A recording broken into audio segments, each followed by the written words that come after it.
અમરેલીમાં નવા વર્ષે દારૂ ઘુસાડવાનો પ્રયાસ થઈ રહ્યો છે।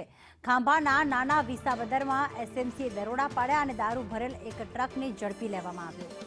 એસએમસીએ 1 કરોડથી વધુનો મુદ્દામાલ જપ્ત કર્યો છે। આ દરોડામાં એક આરોપી ઝડપાયા, 16 આરોપી ફરાર છે।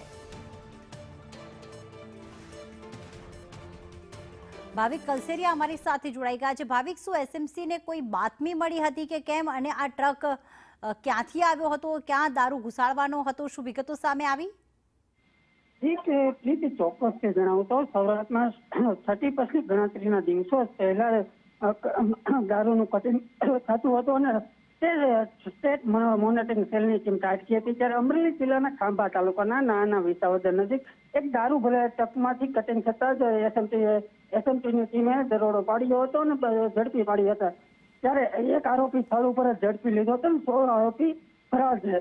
ત્યારે ટ્રક દારૂ કટિંગ લઈ જવા માટે પિકઅપ વાહન સહિત કબજો લીધો હતો અને 1 કરોડની ઉપરનો મુદ્દામાલ કબજો લઈ છે। ત્યારે ખાંભા પોલીસ સ્ટેશનમાં આરોપી અને તેમજ ટ્રક દારૂ સહિતનો મુદ્દામાલ સોંપવામાં આવ્યો છે। અગાઉ પણ આ બાબરામાં દારૂ ભરેલ કન્ટેનર ઝડપાયા બાદ ખાંભામાં દારૂ ભરેલ ટ્રક ઝડપાતા સ્થાનિક પોલીસમાં સન્નાટો જોવા મળી રહ્યો છે। ત્યારે સૌરાષ્ટ્રમાં અમરેલી જિલ્લામાં દારૂનું કટિંગ એપિસેન્ટર બનતા જ પોલીસની કામગીરી ઉપર અનેક સવાલો ઉભા થયા છે। ત્યારે ઉચ્ચ કક્ષાએ મોટી કાર્યવાહી થવાની પણ શક્યતા જોવા મળી રહી છે। જી, આભાર તમામ વિગતો માટે।